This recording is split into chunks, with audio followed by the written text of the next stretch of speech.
senang sekali bergabung di dalam acara berbagi ini.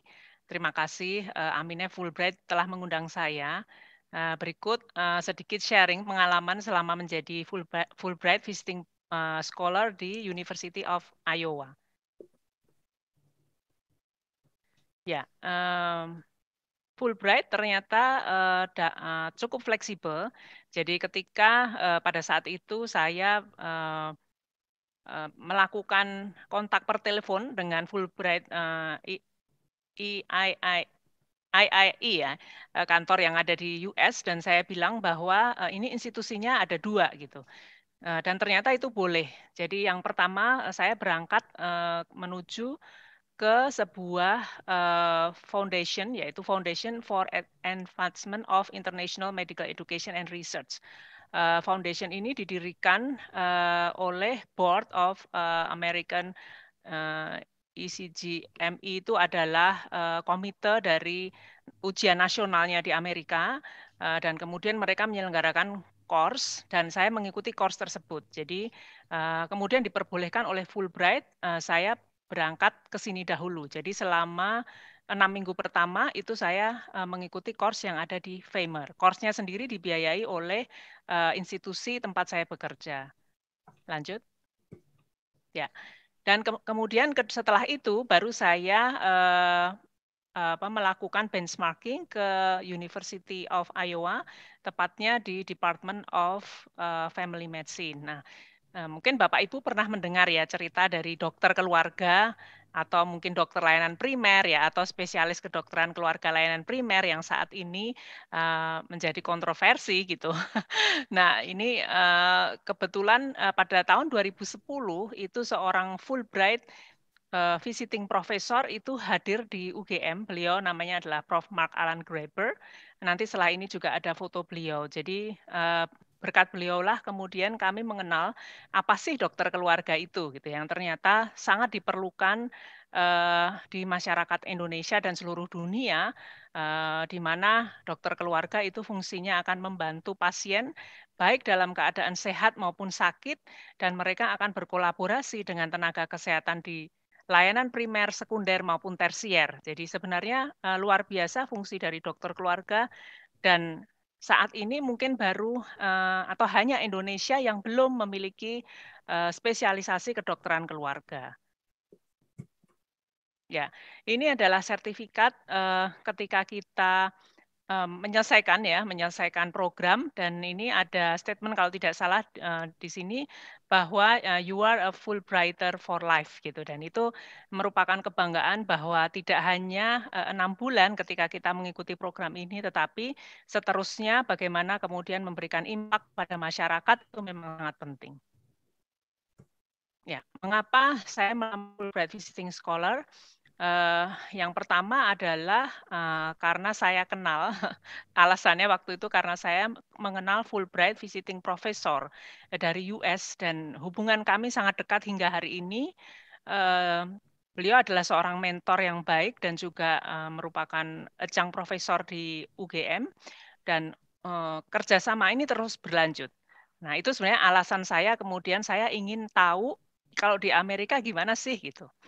Nah, kemudian karena saya pergi ke Foundation Advance of Medical Education and Research, maka saya di sana mempelajari tolak ukur cara baru yang inovatif dalam pengajaran dan pembelajaran dalam pendidikan kedokteran.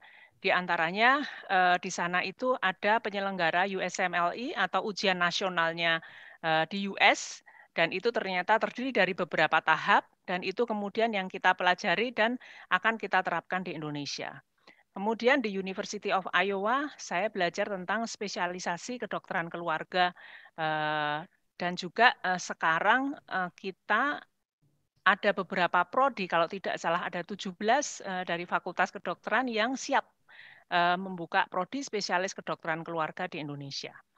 Dan tujuan personalnya, ini juga penting menurut saya ya, karena waktu pergi saya juga mengajak keluarga, bukan apa-apa, tetapi bahwa anak-anak itu juga penting untuk mendapatkan exposure mengenai bahasa maupun keragaman masyarakat gitu ya. Saya ingat pada hari pertama ketika anak saya itu harus sekolah, anak saya waktu itu masih berusia 10 tahun dan yang satu masih TK, dan kemudian, yang besar itu bilang, "Gimana ya kalau kita nggak usah sekolah aja?" Gitu. Jadi, tapi kemudian akhirnya mereka sekolah dan hanya dalam tempo 1 bulan, mereka sudah memiliki kemampuan bahasa Inggris yang luar biasa.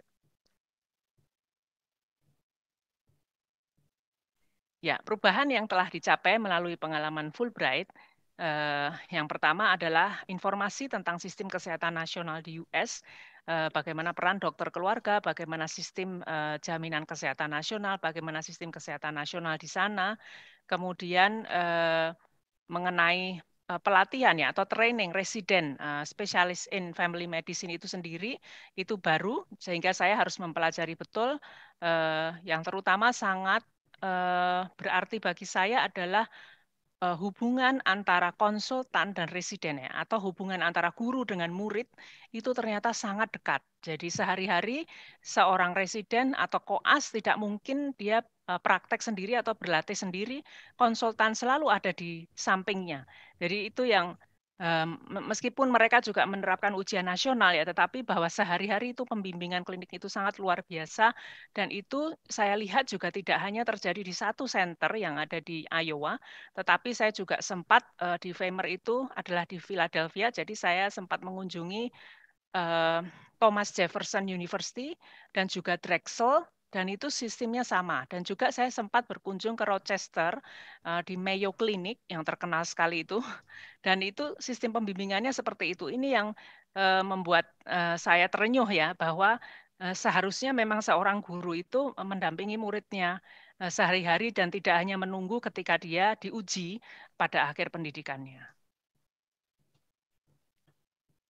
Ya, ini sehingga perubahan yang telah dicapai melalui pengalaman Fulbright adalah, bagaimana saya bersama dengan rekan-rekan yang ada di Indonesia, mengadvokasikan sistem ujian nasional yang berkelanjutan, dengan proses pembimbingan klinik yang, intensif, kemudian, untuk, FKUGM sendiri dibentuknya Famer Regional Institute, Friendships, yaitu program fellowship di bawah, atau cabang dari Famer, di pendidikan kedokteran. Saat ini Famer memiliki kira-kira, 11 cabang di seluruh dunia dan di Asia Pasifik itu hanya satu yaitu Friendships yang ada di Indonesia. Dan tentu saja, peningkatan kemampuan bahasa Inggris, dependent atau anak-anak saya ya terutama, dan itu sangat penting, ketika mereka pulang mereka sudah lebih percaya diri dan apalagi sekarang ini era daring, era online, era searching literatur ya, mereka sangat cepat, untuk mencari segala macam informasi karena kebanyakan informasi itu didapatkan di bahasa Inggris dan, mereka sudah punya keterampilan dasar tersebut. Ya, ini adalah, contoh dari, klinik tempat saya sehari-hari magang dan dibimbing oleh, Profesor Graeber gitu ya. Saya tidak mengelola pasien secara langsung karena itu membutuhkan izin, tetapi saya bisa melakukan observasi setiap hari. Dan untuk menuju ke sini itu dari pondokan, itu memerlukan waktu 30 menit mengendarai mobil. Jadi Iowa itu termasuk daerah yang rural, tidak ada public, transport atau mungkin ada tapi saya juga tidak tahu dan tidak terlalu familiar dan semua orang menyarankan, "Kamu harus naik mobil." Kemudian, gimana caranya? Ya akhirnya beli mobil. Jadi beli mobil tapi kemudian, dijual lagi gitu. Jadi dan harga mobil, bekas ya, artinya bekas gitu dari teman itu juga tidak begitu mahal. Jadi memang sehari-hari kalau di daerah rural kita memakai mobil. Nah, berkendara ke sini itu melalui tol, saya masih ingat betul, highway ya. Begitu kita masuk highway, maka kecepatannya itu adalah 70 mil per jam minimal. Jadi jadi begitu kita masuk itu kita harus ngegas gitu ya dan itu setirnya kan di kanan, jadi maaf setirnya di kiri. Jadi itu merupakan pengalaman yang luar biasa dan setiap hari saya pulang pergi, eee, harus magang di klinik ini. Nah ini adalah foto di bagian depan atau front office. Dan ini adalah, foto di bagian depan ketika pasien itu datang, kemudian sudah ada alat, penimbang berat badan dan sebagainya dan, eee, yang bagus dari sistem di klinik ini adalah kemudian ada leaflet-leaflet screening ya. Contohnya ini adalah Does Diabetes Run in Your Family? Jadi seperti ini itu mudah sekali diakses oleh pasien dan berbagai macam leaflet yang lain. Begitu kita berkunjung itu sangat banyak dan bisa diambil dan kemudian juga ada alat tulis yang tersedia banyak. Dan saya kira ini akan sangat membantu pasien dan tenaga kesehatan dalam pengelolaan kesehatan. Ya, kemudian saya juga melihat bahwa di Amerika itu ada sistem seperti panggung ya. Jadi ketika kita masuk ke klinik itu pintu masuk pasien itu berbeda dengan pintu masuk dokter. Pintu masuk pasien bisa kita lihat dari sebelah kiri itu ada 4 ruangan. Jadi begitu pasien ada appointment, kemudian dia masuk ke ruang 1, 2, atau 3, atau 4. Kemudian dokter yang sebelah kanan dia akan masuk dari ruangan yang lain, ruang tengah. Di ruang tengah itu isinya apa? Adalah dokter, perawat, petugas kesehatan. Jadi ketika dokter sebelum dia masuk ke ruang klinik bertemu dengan pasien, dia sudah berdiskusi dulu dengan perawat, dengan tenaga kesehatan, pasien ini medical record-nya seperti apa, kemudian kira-kira apa nanti yang akan saya lakukan. Sehingga luar biasa persiapannya dan ini adalah salah satu klinik university klinik ya, yang mereka punya dari 4 penjuru mata angin, mereka punya 4 klinik dan ini adalah salah satunya dan ini ibarat mungkin klinik atau puskesmas gitu. Jadi sebenarnya ini klinik kecil gitu. Dan itu itu saja luar biasa bagaimana persiapannya. Dan kalau kita lihat di bagian dalam itu mereka karena saya juga Fulbright di Faymer Institute Philadelphia dan di sana adalah pengelolaan tentang pendidikan dan saya tahu persis ketika ujian nasional USMLE dilakukan, maka ruangan simulasi yang diadakan untuk mahasiswa kedokteran itu persis plek dengan ruangan yang ada di klinik University of Iowa dan itu persis plek dengan ruangan yang ada di Mayo Clinic. Jadi di pendidikan ya pra-service kemudian post-service di pelayanan itu semuanya terstandar baik itu dari peletakan stetoskop di mana, kemudian meja dokter di mana, kemudian meja pasien, lalu isinya apa, semua alat-alat di dalam situ itu sangat terstandar. Ya, termasuk pada saat itu saya mempelajari pertama kali adalah electronic medical record tahun 2012. 2013 kita belum ada JKN, belum ada BPJS, sehingga belum ada PICARE ya. Kalau Bapak Ibu berkunjung ke puskesmas itu kan ada patient record, maka ada sistem PICARE namanya. Nah, ini sudah ada di Amerika sejak tahun 2000, mungkin sebelumnya, tetapi alhamdulillah ketika saya pulang ke Indonesia, ternyata kemudian ada sistem PICARE. Jadi saya kemudian cepat sekali, karena saya juga praktek di primary care, dan saya cepat sekali mengadaptasi karena sudah pernah belajar di Amerika. Ya, bagaimana pengalaman Fulbright membantu dalam kehidupan profesional? Sangat membantu. Di antaranya untuk institusi adalah terbentuknya MOU antara UGM dan University of Iowa, dan juga MOU antara UGM dengan Faymer Institute Philadelphia, sehingga kita mengembangkan branch dari Faymer tadi. Kemudian program spesialisasi baru didirikan di Fakultas Kedokteran dan saat ini sedang rekrutmen spesialis kedokteran keluarga. Paradigma baru yang terbuka lebar dalam pengajaran dan pembelajaran kedokteran, belajar dari penerima Fulbright lainnya yang kembali ke Indonesia. Saya ingat ada satu Fulbrighters, waktu itu beliau, saya lupa namanya, sudah agak senior. Saya pikir beliau ini menemukan apa gitu ya, tapi ternyata yang beliau ceritakan adalah penelitian beliau mengenai knowledge gap yang ada di most of publications of Indonesian scholar gitu.